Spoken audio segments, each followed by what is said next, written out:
Hi, everybody. Welcome. Hello. Welcome to Real World Recovery. We are coming to you from the usual set, but with a different face. That's Patrick. He's joining us this week. We're going to jump in and we're going to use the magic of editing to cut into our recorded podcast right about now. So, let's get this party started. So then, we'll jump right in, man. So, I guess the students left. Yeah. There was, speaking of students, did you see at my hometown, there was some news, in, Platteville. Oh, yeah. I don't even know what really happened. Yeah, I was, I mean, I heard, like, yeah, I was reading, through some stuff and I watched a couple of, news briefs yeah. or whatever. And, to the best of my knowledge, it seems that, two young women, are dead. Oh, And, two. Yeah. And some are leaning on like a murder-suicide. Oof. But then there's some people leading in the area that there's like a third. Oh, man. So maybe it's like a throuple. Uh-oh. I don't know if there's a third body. Oh, man. Yeah, I knew that it was like basically an isolated incident was what there was. It wasn't like, Yeah, it wasn't like a shooter. right. Like somebody's just popping people off. Right. So it was like targeted. Yeah. But yeah, I saw that they had Yeah, this had romance all over it. yeah, it's something. But yeah, whatever it was like significant enough that they were like, shut the place down, stay, you know. Yeah, the chancellor came out and said that finals were canceled. That takes a significant event. Right. They don't do that lightly. That's, I mean, I you know, when I heard that, I almost had to wonder. Nobody would do that on purpose, right? I mean, yeah, I Nobody mean, willed this, right? right. Like, yeah. Like, oh man, I don't know if I can make finals. The dark humor part of me was like resisting the urge to like, because isn't there like some, you know, quasi unwritten rule about like you get straight A's or something? Yeah, isn't that like? Didn't they make a movie about it or something? You know? Oh yeah, I think it was called The Curve. Something like that. Something like that. I don't remember, but yeah, I was like every bone in my body was like, that is over the line, man. Yeah. Like, but yeah, it just seemed like, man. No, honestly, this is like the most Wisconsin thing ever, really. And I mean, as a person who was raised, you know, in large part by lesbians, Yeah, you know, seeing like a situation, or not seeing, but just knowing of a situation where like one person loved another maybe too much yeah, and things got crazy. I mean, chicks are crazy. yeah. Or it was one-sided, you know, one way more than the Single other. white female comes to mind. Yeah, yeah. I don't know if you remember that movie. But I do. Yeah. Actually, you know, I was I was talking about it with a friend of mine just earlier today. Strangely enough. About something totally different, you know? But, yeah. She'd never seen it either. Man, yeah, this is it's wild. I mean, I don't want to speculate, Right. but it is out of the norm, Yeah. that to women. Yep. You Yeah, know? it's definitely not a common scenario. Yeah. But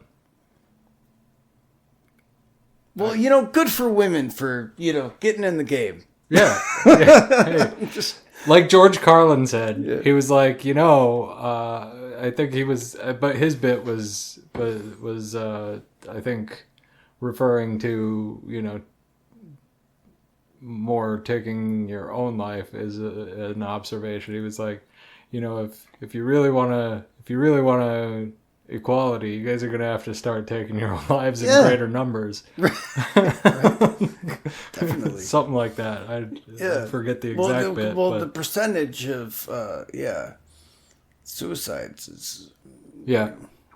I mean, most men would probably not do it if they just had somebody to listen to them.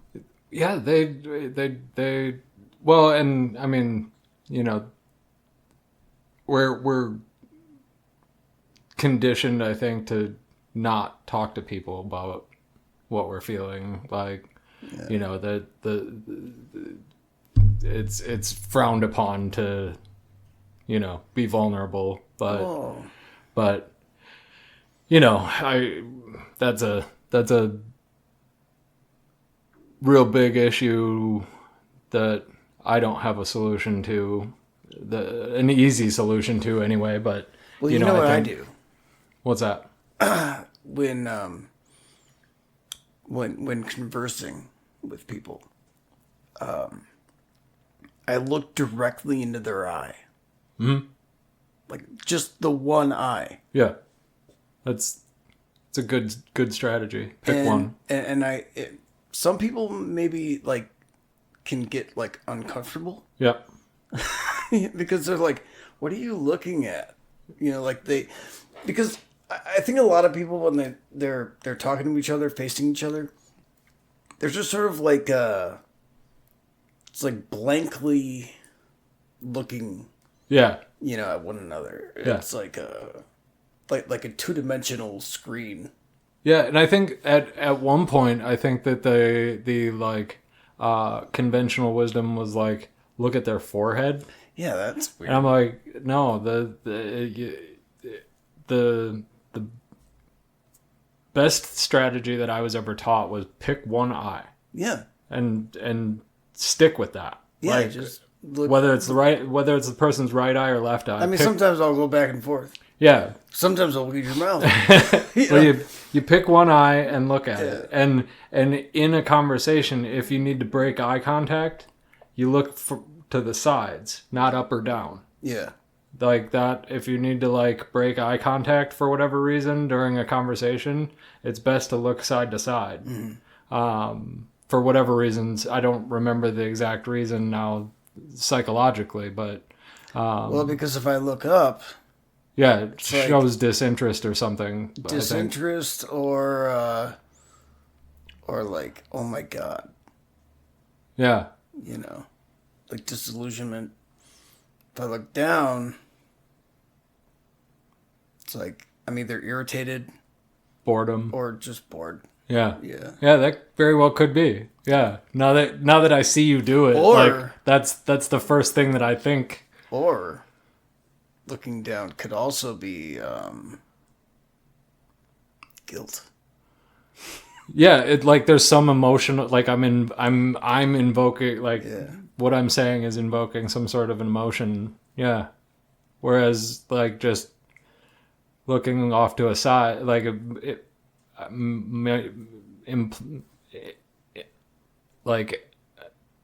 show that I'm thinking or there's more like actual like thought happening as opposed to an emotion. Have you ever been like, sitting close to somebody? I mean, maybe not like this exactly, but but you're like engaged with someone and like, you have, eye contact and like look away to make them look at something. Like just to fuck with somebody. Yeah, definitely.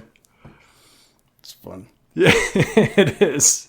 That's like fun. like at like networking events where it's like somebody you don't necessarily know, and just as social experiment, just to see like a real quick like. But it's not so much just with my eyes. That usually requires like more body language. Like No, but you can do it with just the eyes. true, yeah. It tends to be more effective though if it's like.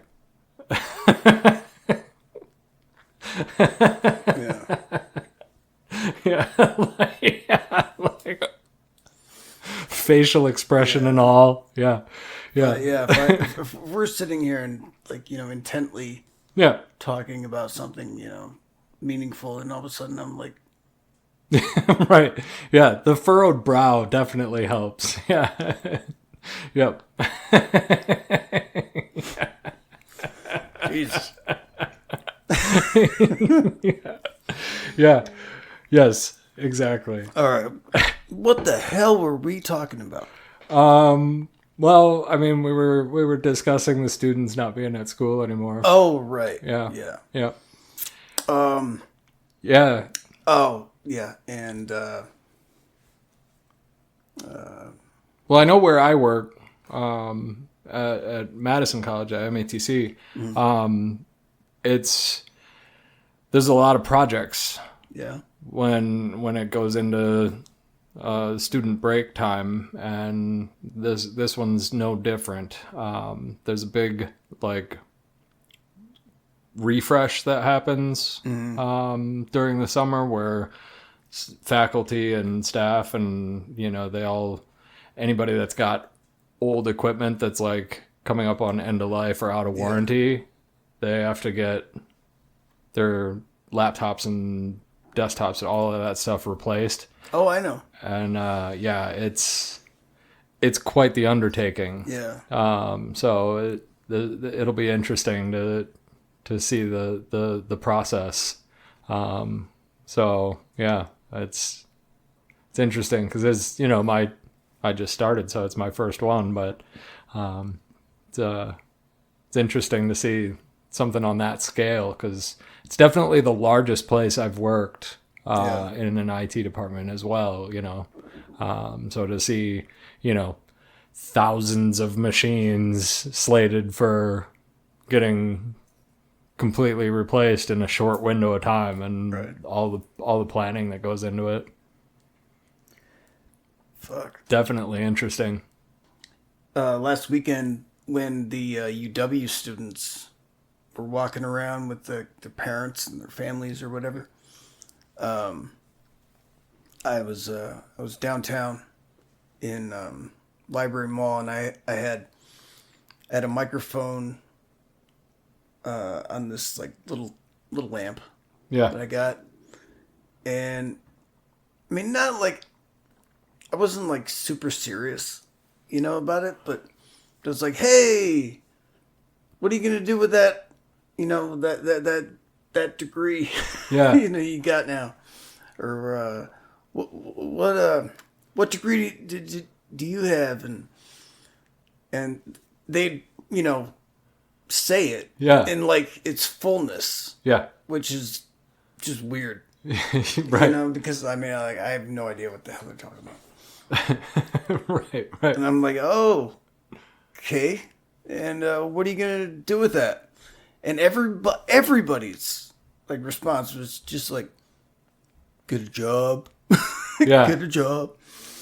Like nobody's like they don't really know where they're going. And that must be terrifying. Yeah. It must be terrifying. Yeah, it makes me wonder how many of them like even have like a trajectory like lined up. Like if they've done any networking, have like an internship in the works, anything in the pipeline even, or One if it's... would hope so. You'd think. Because, like, in my thought process of, like, kicking around the idea of going back to school, like, that's what the whole duration of being in school is. Like, that's the reason that I would be paying tuition, would be access to the people who have access to the network. Right. I mean, like, it's all like, about network. All of the people who are there teaching, that's the people who have the professional network. Like, I'm paying for access as much as I'm paying for the knowledge. Like, I could get the knowledge from the fucking books. Right. Right. Like fucking... I'm paying for the access. Yeah, like Good Will Hunting. Yeah. Like, I could pay... I could just go get the books. Amazon's got them. Right. Like, I'm paying for the access. Yeah. That's what going through there. It's a gateway. Yeah. And the introductions and their, like, opinion of me, and getting like that in with someone in the professional community. That presentation is important. Yeah, like that would be my having been in the working world for well over 20 years. Yeah.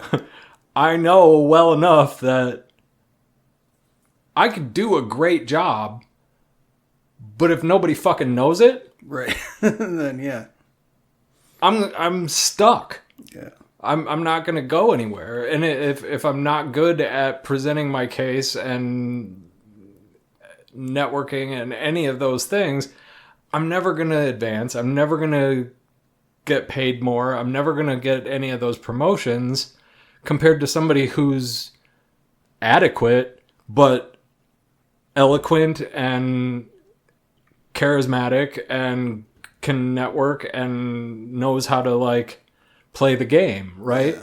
Like,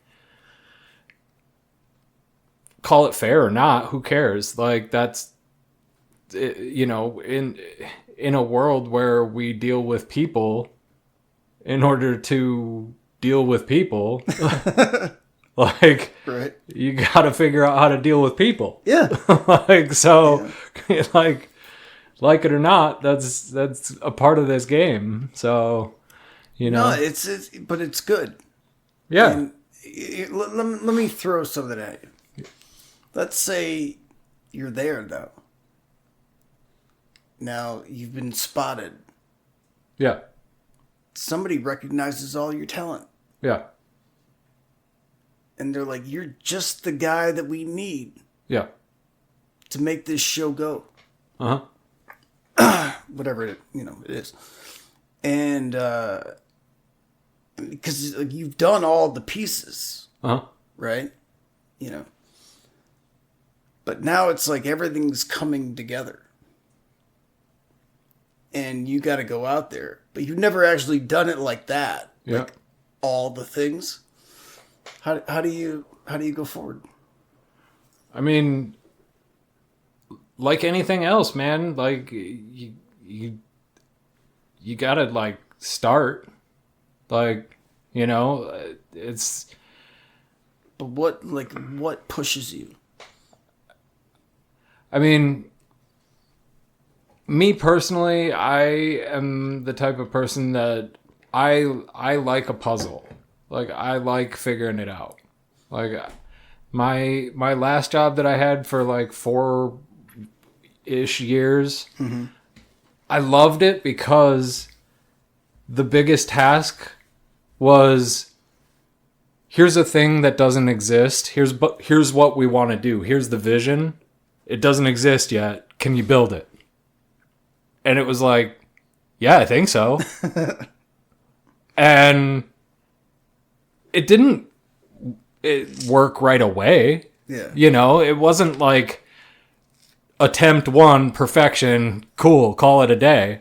Right. It was, well, this part works, this doesn't. Okay, get rid of the thing that doesn't. How do we make, like, keep trying. Like, okay, let's keep tinkering with it, and you eventually get to a thing that mostly works. And then it's like, how do we continue to make it better? It's that continuous improvement, and without knowing what it was called, because I'd never been through the actual training, mm-hmm. I was doing what they call Lean Six Sigma, which is an actual thing they teach in like business process management, business analytics, and all sorts of these like project management stuff. Yeah. And turns out, if you actually become, so they have a weird way of like certifying it. They call it like different belts, like it's martial arts. Like you can get like green belt and all the way up to like black belt and like in Lean Six Sigma. But anyway, that's a tangent that is for. That's cool. But yeah, so like, but the whole idea of it is you're doing this constant like cycle of analysis and process improvement of like, no thanks, but you're constantly like looking at, okay, what works, what's necessary, what's extra, what's redundant, let's get rid of the bloat, let's get rid of the stuff that doesn't work, let's take the things that work, how do we keep improving, and it's just this cycle of like, sounds like a fourth step. yeah, kind of. But yeah, it's this. It's cool stuff, man. And like, turns out I've been doing that with projects and things like that for a long time, but didn't know what it was called. And then as I learned more about it, I was like, I actually was able to apply that to my process. So I was like, meta doing Lean Six Sigma on my version of Lean Six Sigma.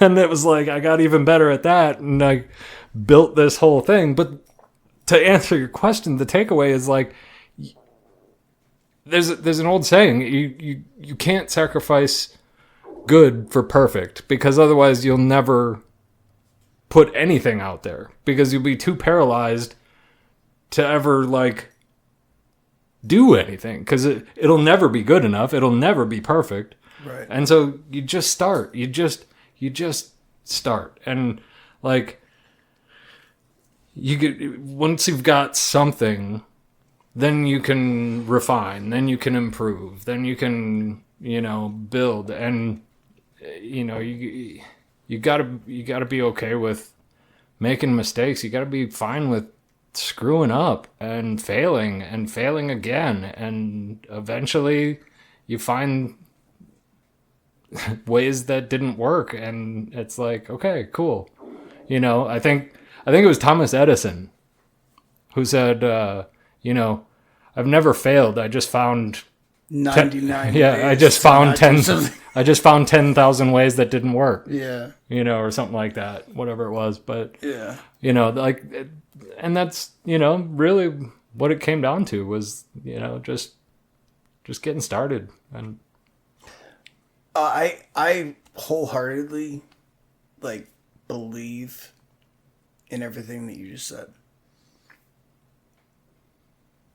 and still I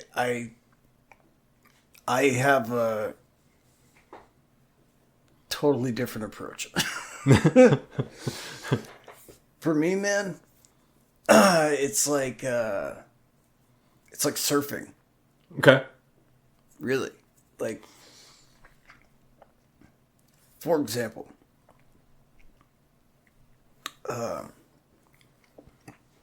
all my life I've been like a performer. Mm-hmm. Like I've, this was like the class clown, wild at parties, making a mockery of something, whatever.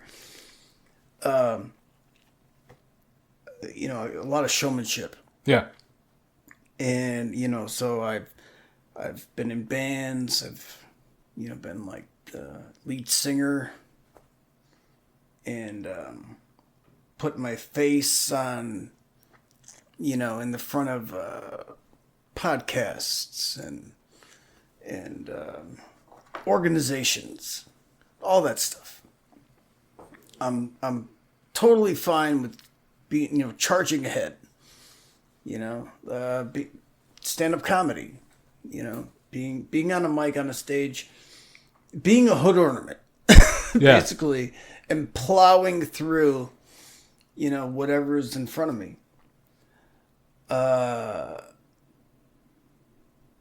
But now, like, I'm going to be doing this with a whole lot of responsibility. Working for Complete Weddings and Events. Mm-hmm. It's a whole, like, a person's whole world, Sure. Is enveloped in, like, this day. Yeah. And, like, the pressure that I feel currently is, like, suffocating. Yeah. I can see that. I'm so terrified, but it's okay. Because, here's the secret. People ask me all the time, like, how are you able to, like, just go up to, like, girls and just talk to them? Or how do you just, like, get up on stage and just, like, be so comfortable or whatever? And, like, aren't you scared? I mean, I'd be, like, pissing my pants, I'm like, yeah, I am scared all of the time. Yeah. All of the time. Yeah. But I use it. Yeah. Yeah. Like, I get on top of that anxiety. Yep. Like jumping on a wave. Yep. And I ride it. And it is a fucking balance. Yeah. I mean, I that's the only way I can really describe it. Like, it feels like you're like, yeah. Right.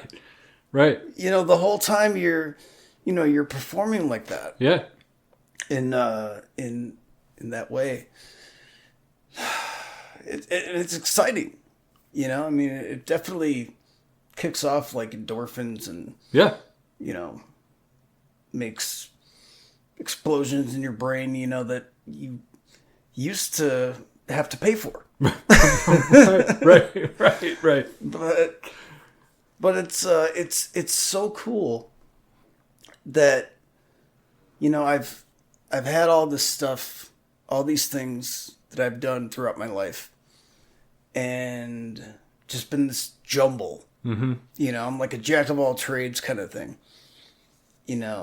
And it's like, what the hell do I do with all this? Yep. I'm like a junk drawer. Yeah. Yeah. But which, for anybody that's not in the Midwest, it's a thing we have in the Midwest where when there's nowhere else to put those random things from your pocket or whatever, you put it in the junk drawer. Yeah. I mean, you might find like a pliers in there and a screwdriver, scissors, a stick of gum, some tape, a random key to luggage you don't have anymore, old photos. Yep. The negatives too, probably. Yeah, probably. Yeah. Something sticky. Yeah, definitely. Yeah. There's definitely sure. something sticky in there. But it's like I've been called upon to empty my junk drawer, sort it out, and fucking, like, make it loud. Yeah, man. Yeah. I think that's awesome. Like, and there's something to be said about that too, because, like, I kind of feel the same way with, like, my collective background of, like, I've been a bartender, I've been in sales, I've been in IT, like, all of these different things over the years, and it's like, it's a mishmash of incongruent backgrounds that why? Like, that it doesn't seem to make sense until all of a sudden it's like, sense. Wait, oh, I get it. Mm-hmm. And, you know, it just, it speaks to something I've said in other contexts before where it's like, when somebody says, trust the process, mm-hmm. and you haven't been through the process to see that it works, right? You just want to tell them to go fuck themselves? Yeah. Because, like, trust the process. You can go to hell. Yeah. But then when you've been through the process and you see that, yeah, it works, like, yes, then it's like, yeah, trust the process. I get it. It makes sense, right? And then next thing you know, you're telling somebody else, trust the process. And then they want to tell you to go to hell. But, like, it makes sense. It's like, I get it now. I understand why you're telling me that, because it all will fall into place. It all will connect eventually. And well, that's what Rob tells me. Yeah. Is my he's not necessarily my boss, but he owns the company. Yeah. And he has a lot of faith in me. Yeah. And it's awesome. Yeah. But, like, you know, in some ways, like, I feel like I can't help but feel like some, like, imposter syndrome. Oh, yeah. You know, like, oh, maybe I just fooled them all, you know, like. Right. Like they think I'm better than I am. When are they going to figure it out? Yeah. Yeah. Like, I'm going to fall on my face and they're going to know that it, you know, I suck at this or whatever, but the thing is like, I don't. Right. You know, it's like, it's so weird to be me.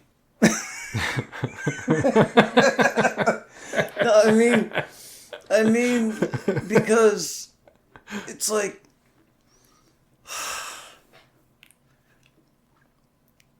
I'm constantly like fighting with this idea of like egotism, like self-centeredness. Yep. Like, I mean, people interpret me that way. Yeah. Like, they think that I'm really conceited or, you know, fucking like that. Like, I got my head way up my ass. Sure. But that's not the case. I'm really just a big dork. Yeah. Who's scared all the time. Yeah. Who likes to look good doing that. Yeah. You know? Yeah. I like to be well dressed when I'm, you know, shitting my pants. Right. Yeah. Who doesn't? Yeah. Really? I mean. But I can put on the face. Yeah. That doesn't, you know, that doesn't tell you that. Right. Well, you know, I think that at least for me, like that, I have a lot of that too, and I think that performative nature is a learned skill. Mm-hmm. At least for me, like I am not at my core a performer. Yeah. But I have learned how to be. Yeah. And it's a way to prevent anybody from really like getting in. Ooh.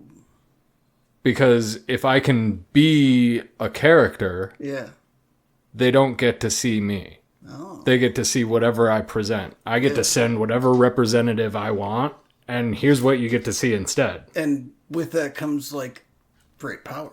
Right. I get to choose whoever you're seeing today.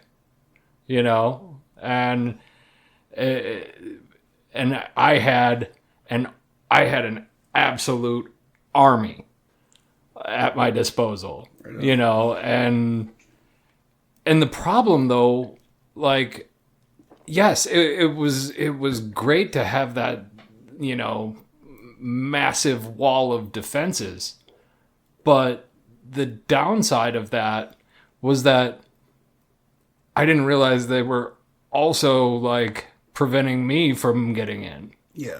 Like Well, yeah.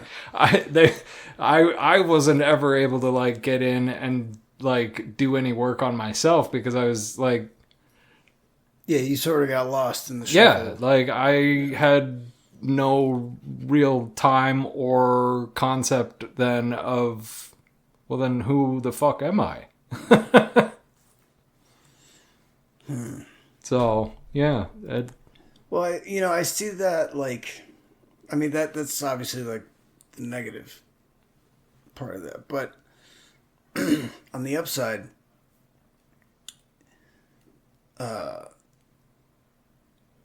instead of, like, being fearful, you know,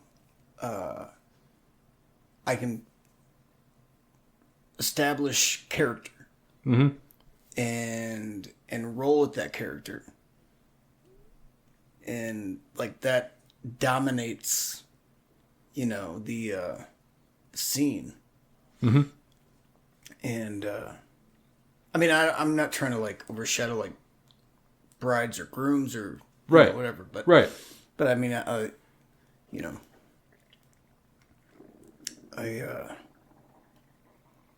yeah, I don't know what the fuck I'm so afraid of. Well, I think it's a handy skill to have for that role. And there's going back to before we started rolling. There's in Stoicism they talk about act as if. And it's a little bit different than fake it till you make it, because act as if speaks more to like figuring out what you want and the direction you want to go, and then behaving in such a way that you're already that person. Yeah. So like, for example, like let's say I have this idea that I want to be good with money. So then in my mind, I'm going to act as if I'm a person who is already good with money. Right? So like, instead of like trying to teach myself things about like, this thing or that thing about money, it's just when a decision comes along, I can say to myself, like, is this something that a person who is good with money would do? Right? Like, and it's more behavioral, right? Yeah. And so, then just acting as if I'm already a person who is what I want to become. Yeah. And, it doesn't feel as fake then. It's more of I'm aspiring to be more like this. So I find that to be a little bit of a more positive spin on the idea of fake it till you make it. Dress for the job you want. Yeah.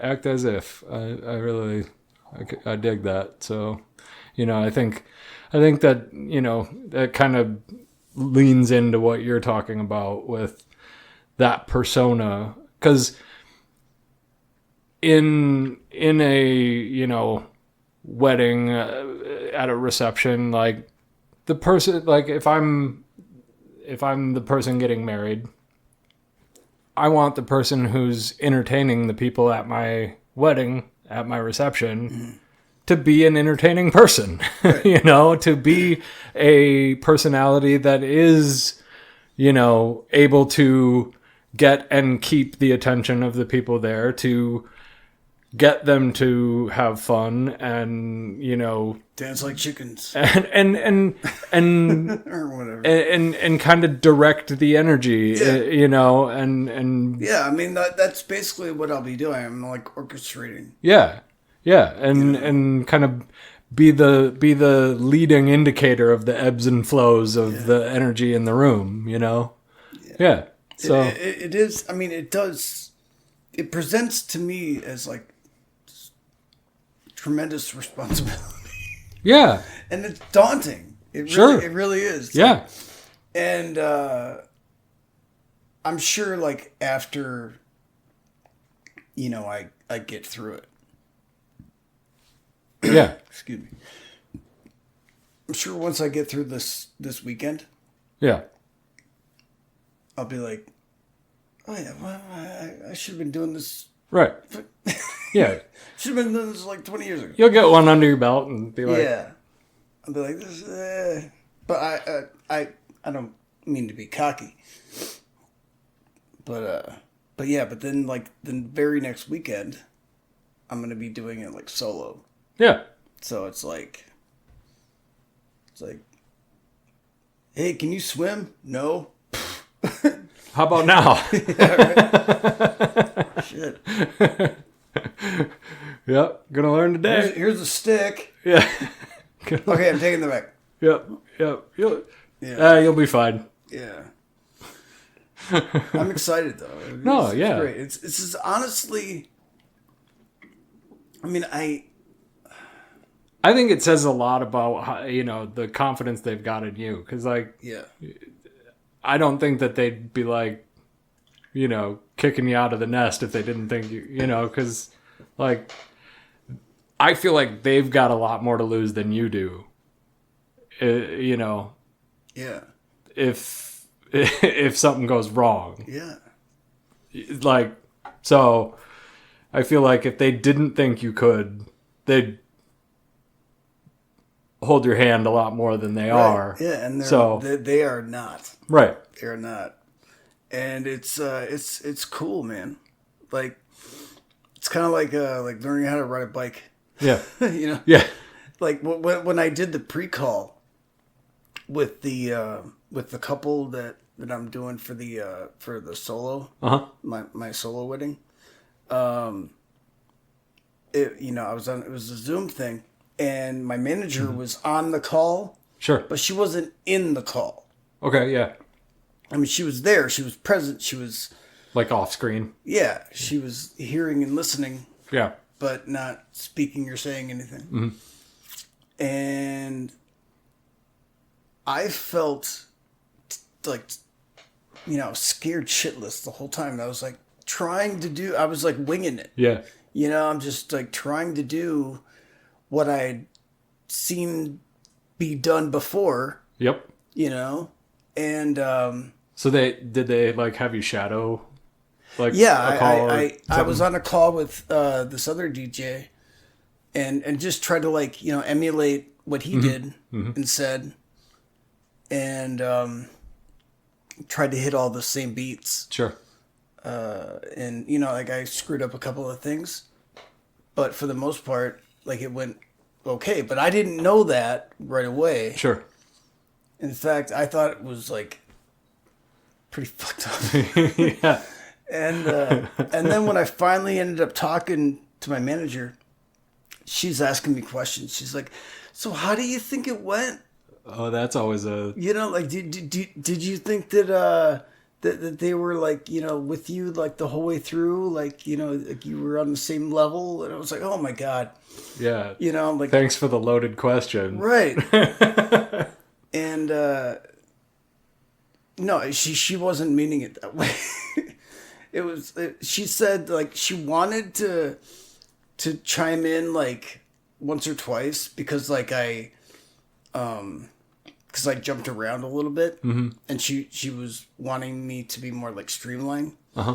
But she didn't want to undermine the flow that I had created. Sure. Like I had created like a good flow.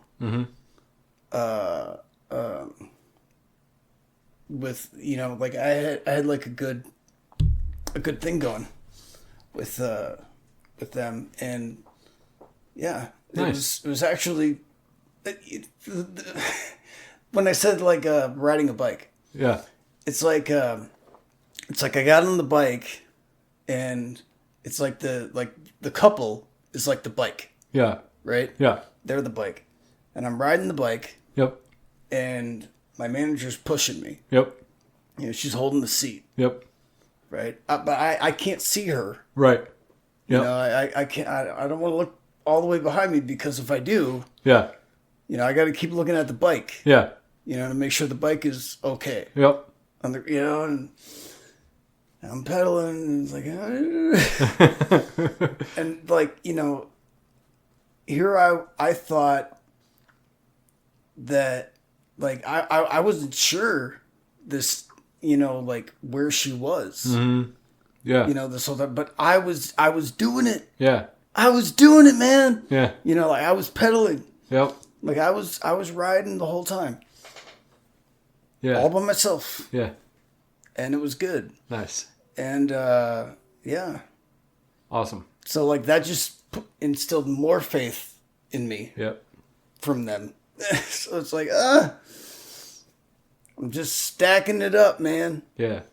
It's a good feeling. Stacking it up. They think I'm gonna be great. Fuck.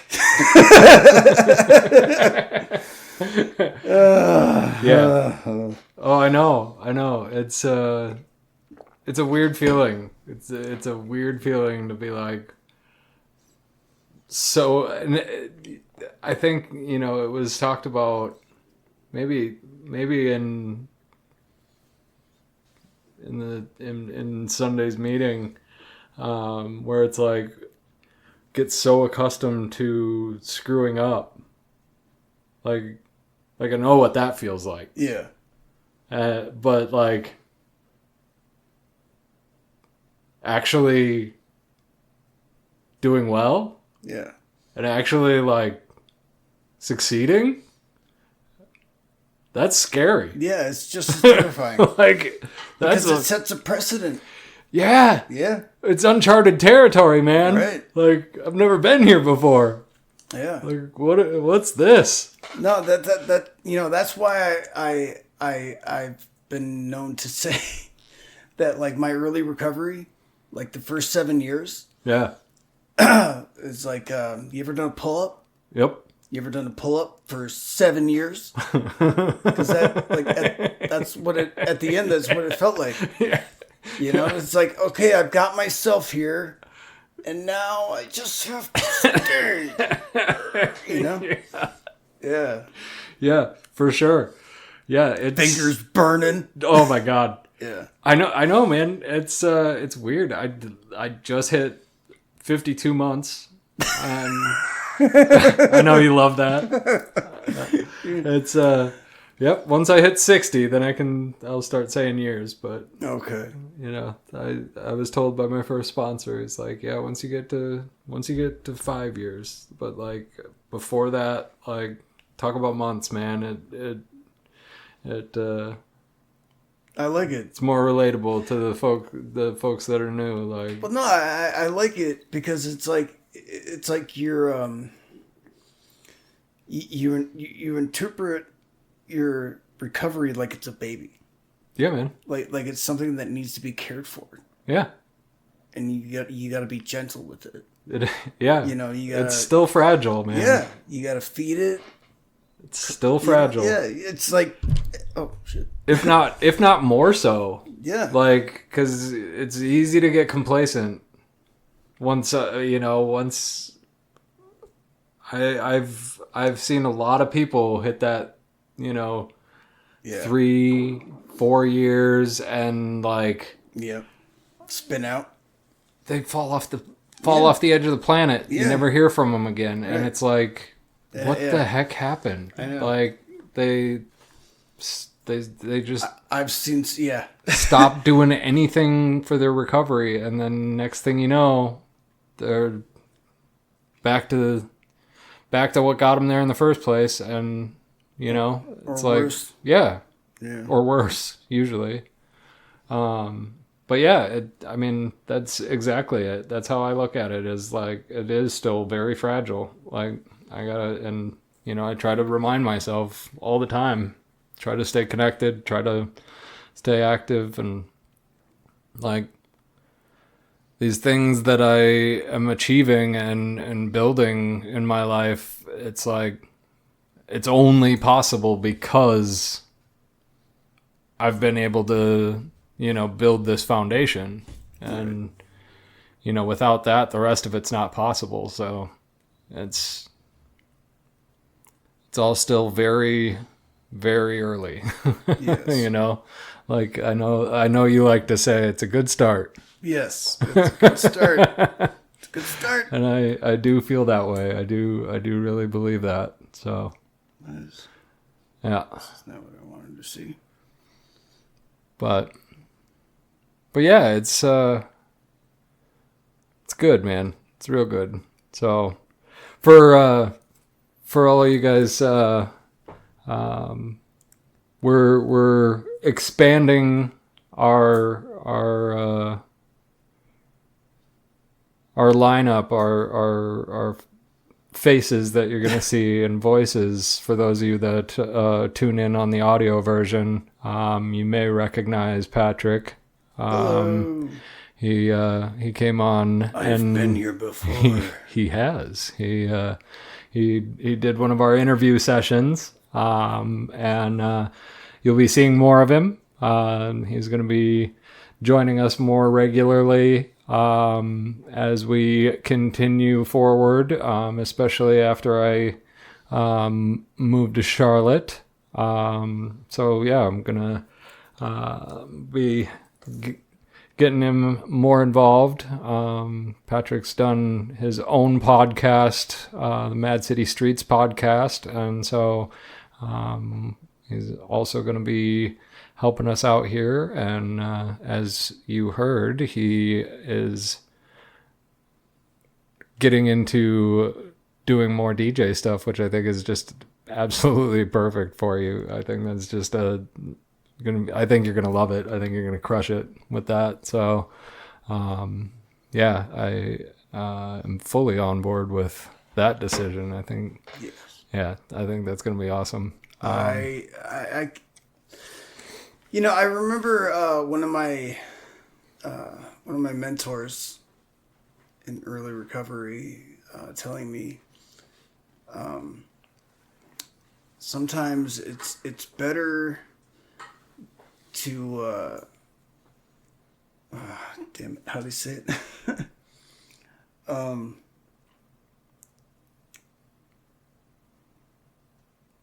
It's better to hitch your wagon on a train that's going than to start your own train, or something like that. I can't remember how he said it, but yeah, it's like, instead of trying to be like, your one man show. Yeah. It's like, if there's, it's like, I got my tent. Right? Yeah. It's like, oh, there's a bunch of tents. Yeah. Why not be with, right? Yeah. So. Yeah, I dig it. Yeah. I like it. I like the idea. I see where you're going with it. I wish I could remember how he said it. Don't always need to blaze your own trail. Yeah.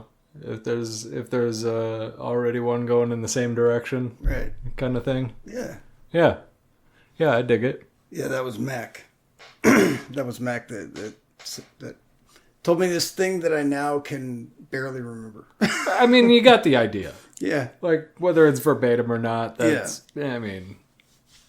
Yeah, it's better to hitch your trailer to an existing train or circus or something. Sure. Yeah. Than to start your own carnival. There we go. Yeah, that works. Yeah. Yeah. Yeah. I dig it. Yeah. I dig it. So what else is new? I'll be starting on June 4th. I'll be hosting Trivia Weekly Oh yeah. at what's it called?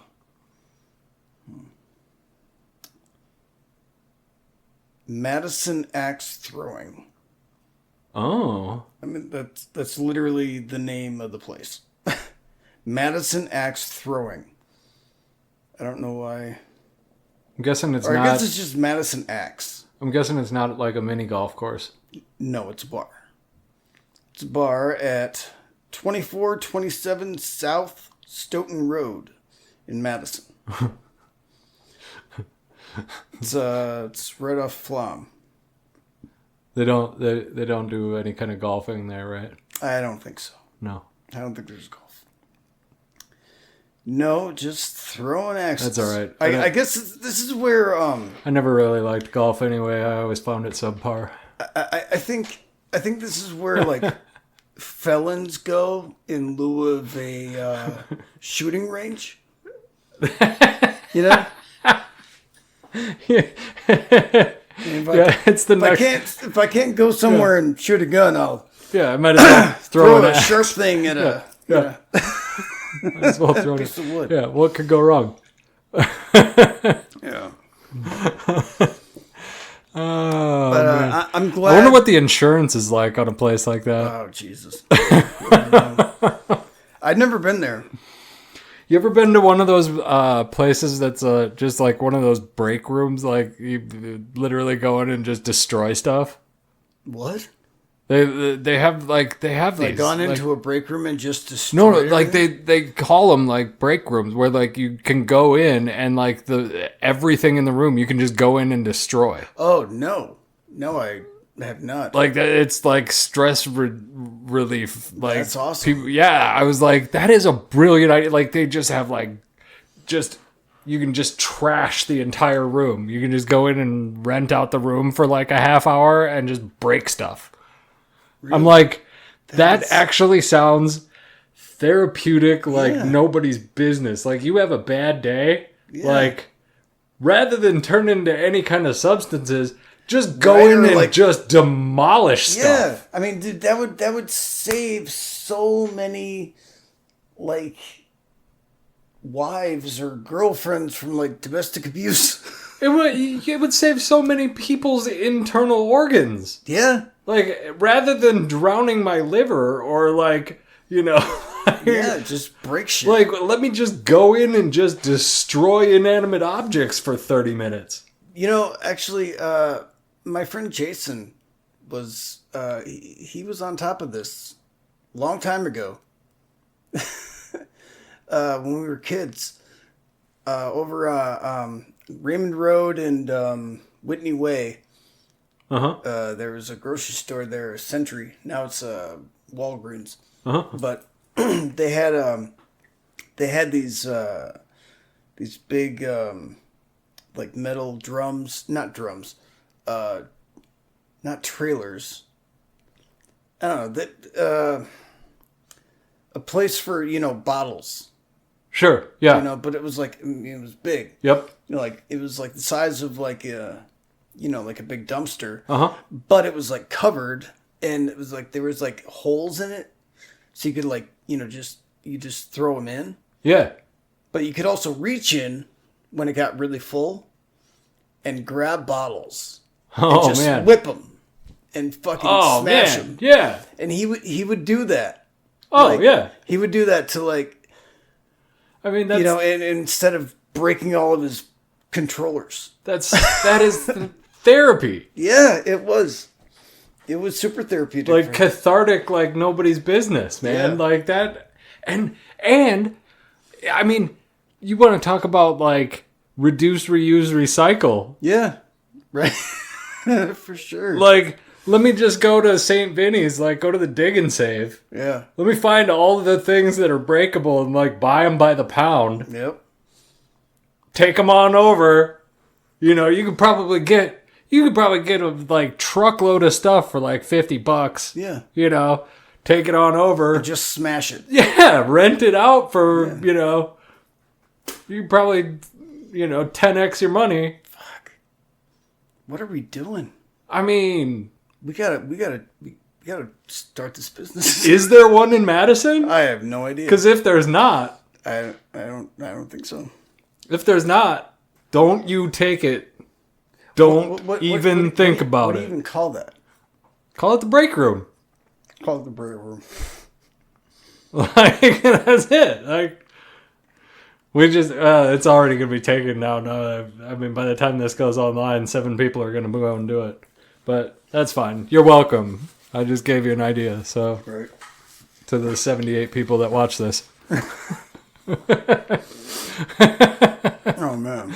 But, yeah, I mean, I think it's a great idea. I've seen, I've seen these, I've seen something about these, like, they're in bigger cities. Yeah. So, like, I imagine, like, your high stress, like... Yeah, we got to bring that shit to Madison. Yeah.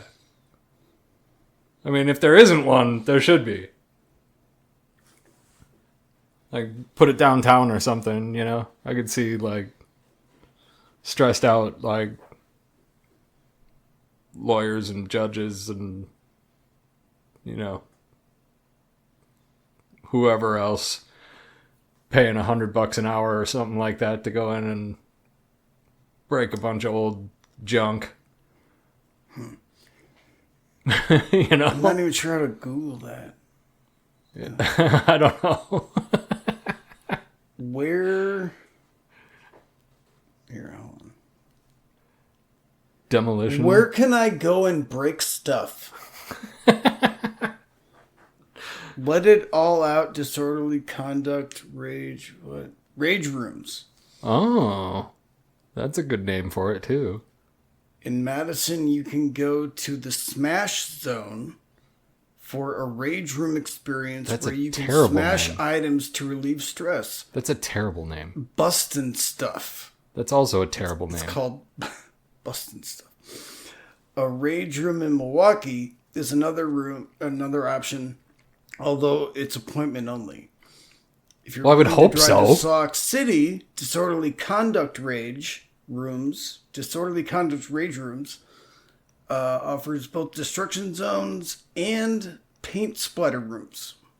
Huh. So you can make it look like you murdered somebody. Paint splatter, that, I mean, so you can just break chuck a bunch of paint all over? And cathartically kill somebody. Just chuck a bunch of paint all over? That, I mean, that could be cool. Yeah, like I murdered you.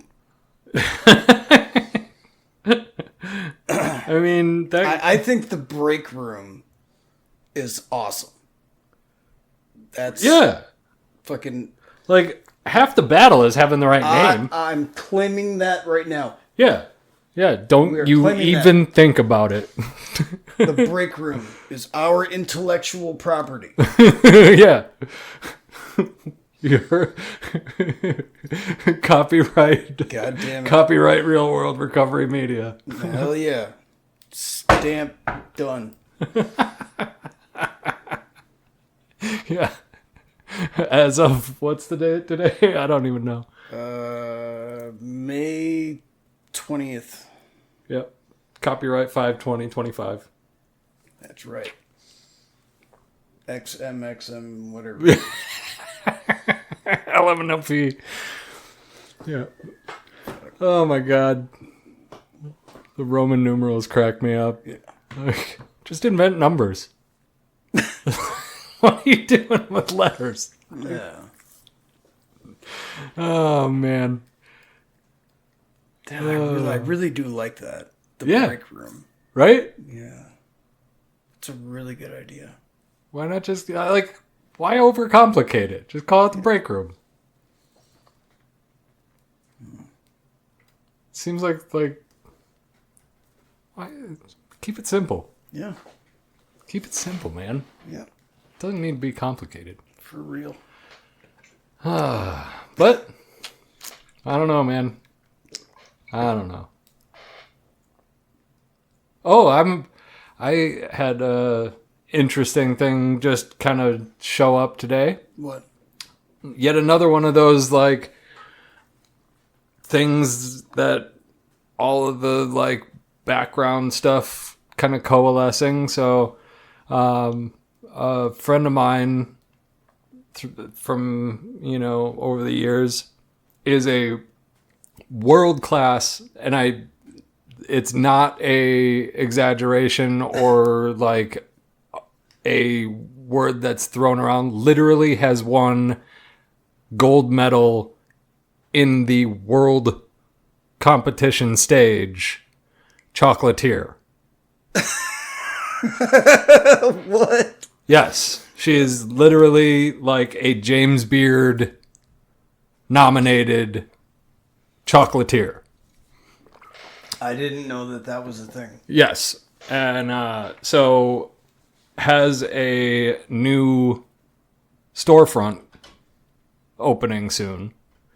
Here in town? Yes. Oh. And asked if anybody would be available to help with the grand opening event that she wants to do. Is this the place over by the Barrymore?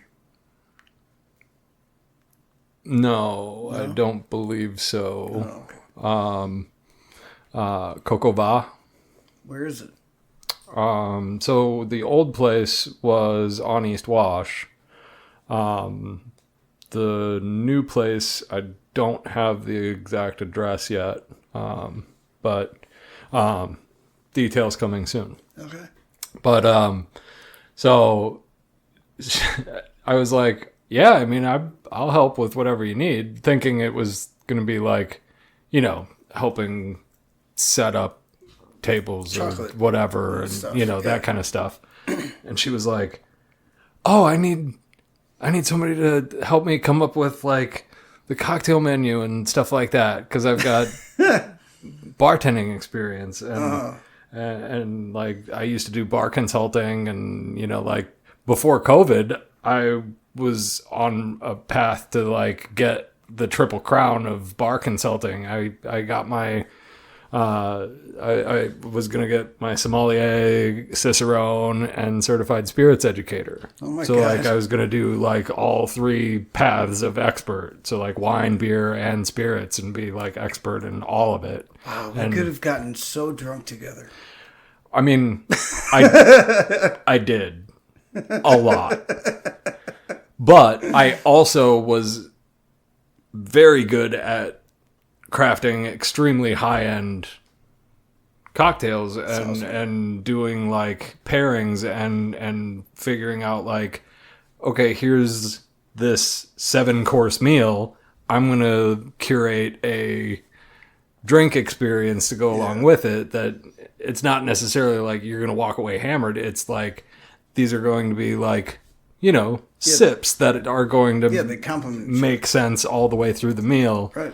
No, that's awesome. And like, just like You must have like a super sensitive palate. I did sort of, but it was also a lot of like the puzzle. Like I liked picking up books and figuring out like, this is where this ingredient comes from, and like tracing like, oh, this liqueur comes from this ingredient, which is a cousin of this ingredient, and like their flavor profiles actually like play well together, and like doing like that kind of like, the actual like nerdy book side of it, and then like figuring out like the aromatics, how they would play, and whether or not sweet or sour or, bitter, or, whether it should be hot or cold, and like all of those things, and playing that whole game all the way through, and just playing and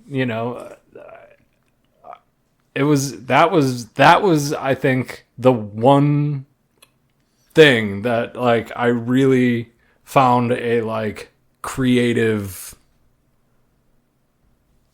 outlet. Like that was the one like I've never really like felt creative when it came to making art or writing or music. Like it didn't really like Fill you. I mean, I was never really like, this is fun, I enjoy this, I don't get into the whole like, I'm not good at this, because who gives a shit? Like that's not the point. It's do I enjoy it?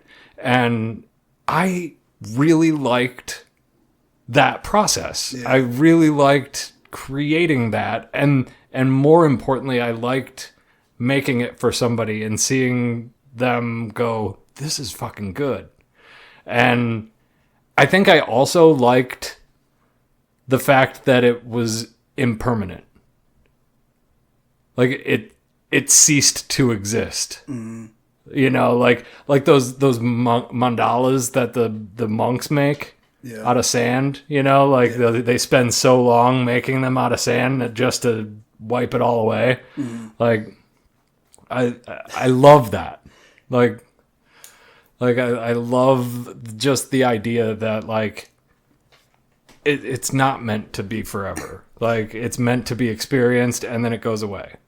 Like, you know what that reminds me of? Something I used to do. I used to concoct these. I loved, the process, mm-hmm. the setup. Oh yeah, yeah, putting everything yep out in its place, mm-hmm. setting it up, and just yep, oh yeah, just perfect. Yep. For somebody else. Yeah. And entering them. Yeah. With it, like that was like something I really, really enjoyed. I do. Yeah. Yeah. And also, like it was like the perfect concoction. And yes, it disappears. Mm-hmm. But it creates such a beautiful moment. I mean, of course, that is like surrounded by depravity and death and awfulness. But, if you can look at it in that one little... Yeah. Yeah. Yeah. For that brief moment. Yeah. Yeah. No, I swear to God, when you were talking about that, that's what I was envisioning. Like I was picturing myself back in the day. But that feeling. Yeah, like taking all the things. Yep. Meticulously. Yeah. Yeah. Putting it together. And, and then introducing something to somebody, and then just watching them just melt. I want to show you a picture.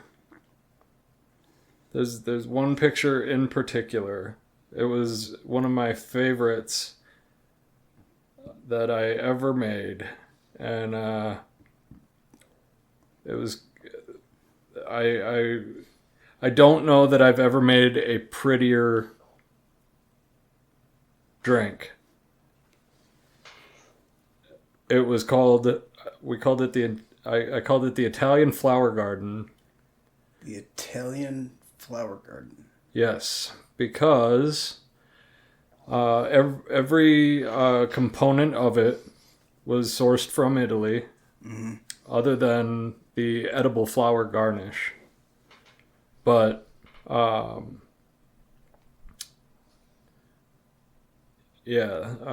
me just see if I can...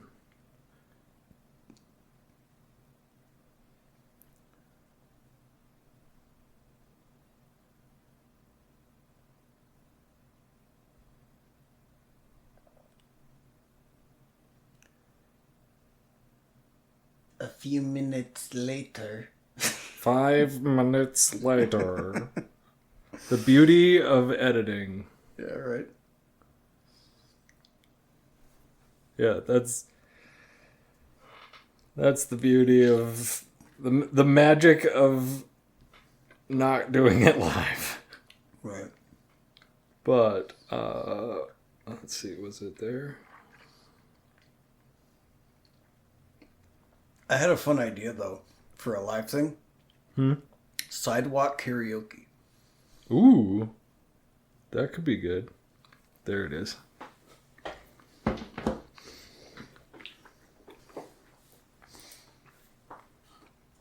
All right, what am I looking at? That's a cocktail. I know, but like, what is it? So it's a gin, and it's got like Milk. a type of simple syrup in it. But I think it was like a rhubarb simple syrup. But yeah, the way it was, what ended up happening was the citrus. There was a citrus that was what was it?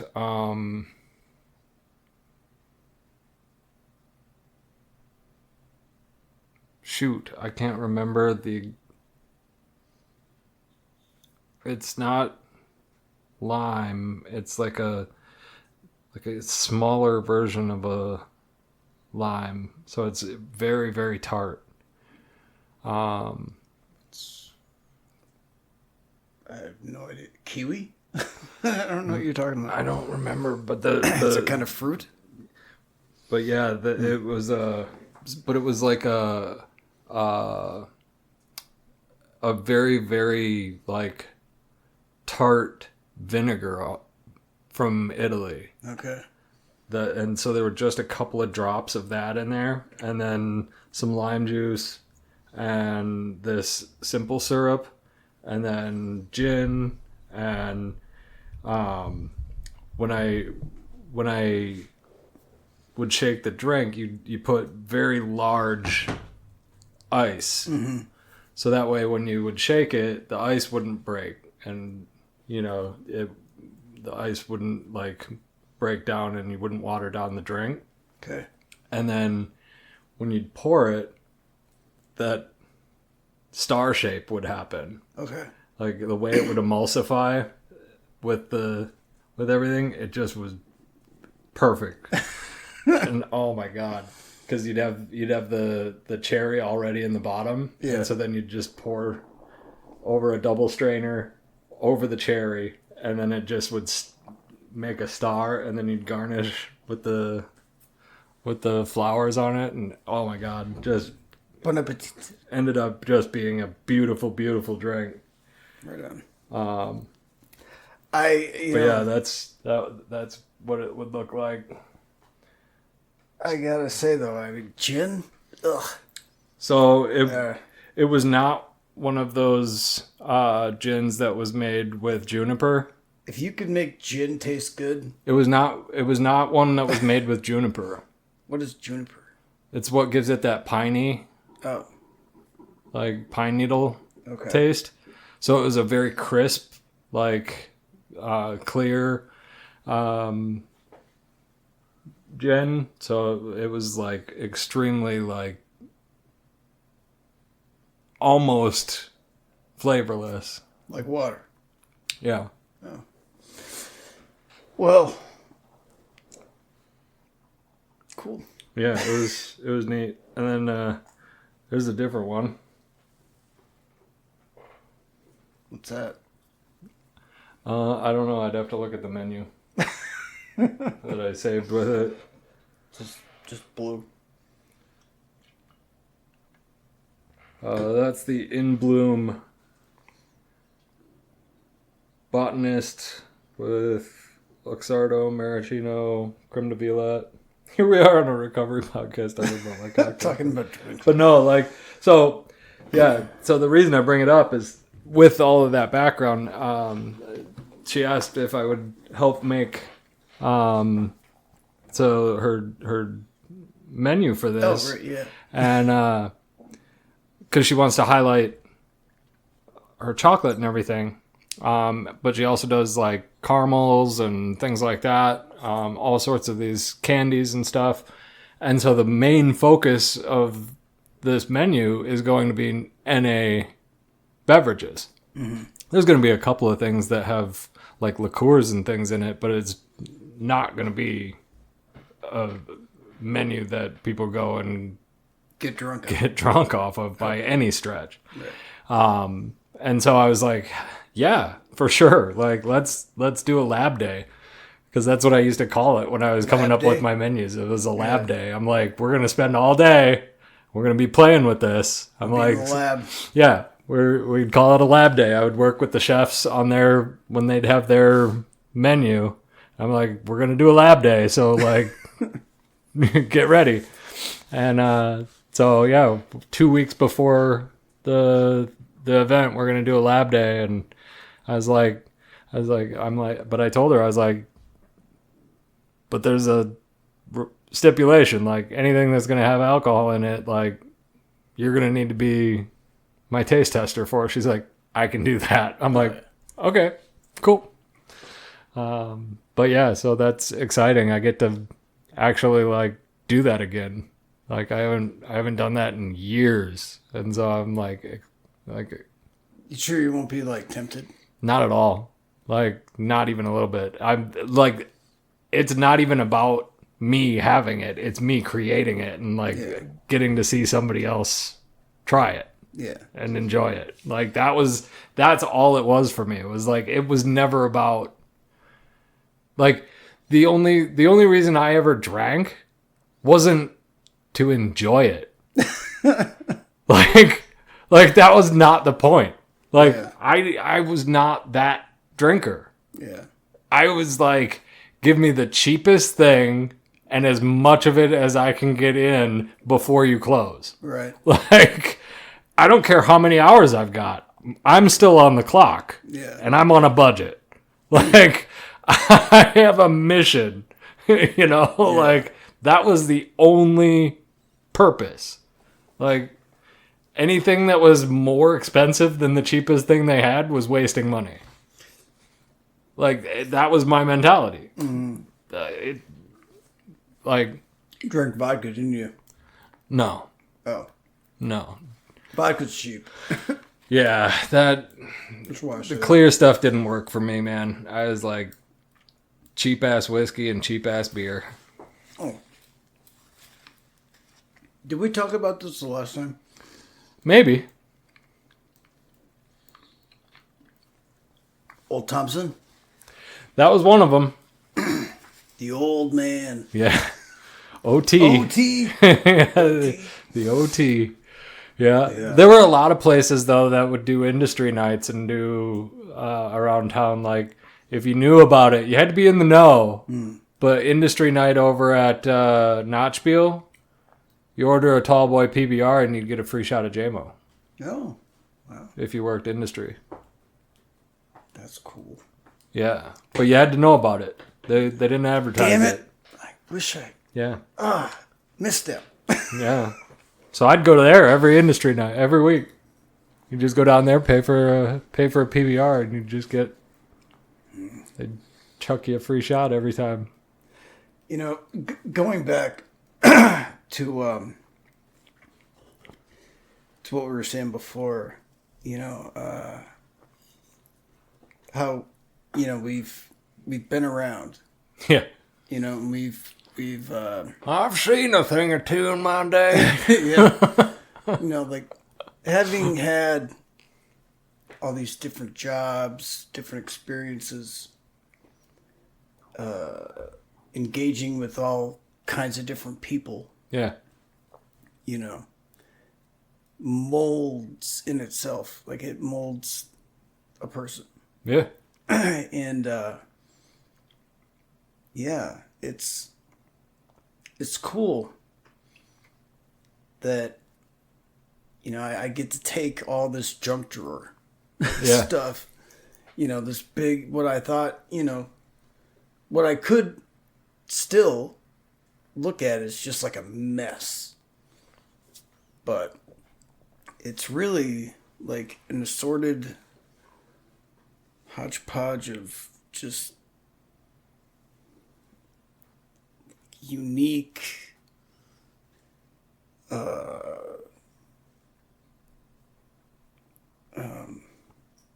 am I trying to say?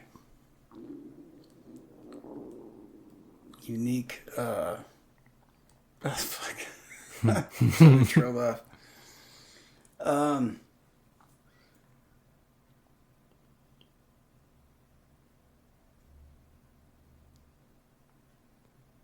I mean, I see it like kind of just being able to like take it as pulling bits and pieces as needed, but then at some point it ends up being like this collage. Yeah. Right. Oh, okay. Yeah. Thank you. So yeah, it's like my my old therapist used to say, you know, like doing anything, you know, like going to school to be a therapist, a businessman, whatever, a painter. You know, like you got to learn how to, you know, all the different colors, how the shades go together. You know, different canvases, all different brushes. You know, angles, all that stuff. You get all that. You get all that information, and then you just paint. Yeah. Yeah. You just paint. Yeah. You know.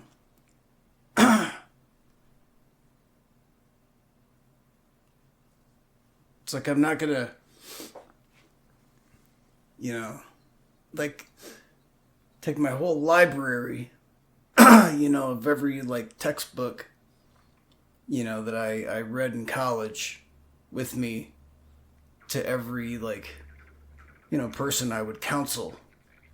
You know, I'm not gonna bring every brush, you know, and canvas, you know, to every prairie.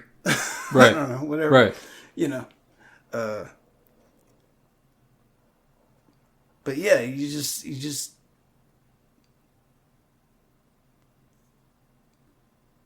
things get refined. And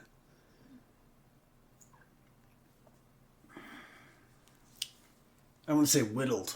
That's a weird word to use. But like